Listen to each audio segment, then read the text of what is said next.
ನಿಮ್ಗೇನಾದ್ರೂ shock ಆಗಿತ್ತಾ ಅಂದ್ರೆ drone Pratap usually ಯಾರಾದ್ರೂ ಏನಾದ್ರು ಅಂದ್ರೆ ಒಂಥರ ಸೈಲೆಂಟ್ ಆಗಿ ಕುತ್ಕೊಂಡ್ಬಿಡ್ತಾರೆ ಇಲ್ಲ ಹತ್ಕೊಂಡ್ ಕುತ್ಕೊಂತಿದ್ದವರು ಲಾಸ್ಟ್ 1-2-3 ವೀಕ್ಸ್ ಅಲ್ಲಿ ಫುಲ್ಲು ಫೈರ್ ಆಗ್ಬಿಡ್ತಾರೆ.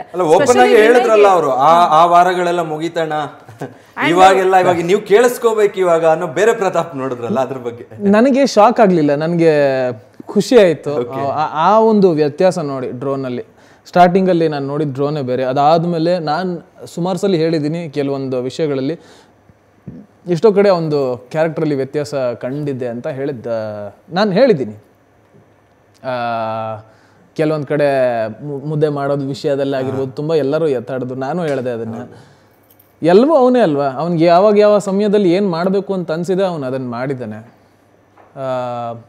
So I think he deserves a place there top 2 ಅಲ್ಲಿ. ಶಾಕ್ ಏನಾಗಿಲ್ಲ, ನಾನು ಬರೀ ನನ್ನ ಬಗ್ಗೆ ಮಾತ್ರ ಯೋಚನೆ ಮಾಡ್ತಿದ್ದೆ.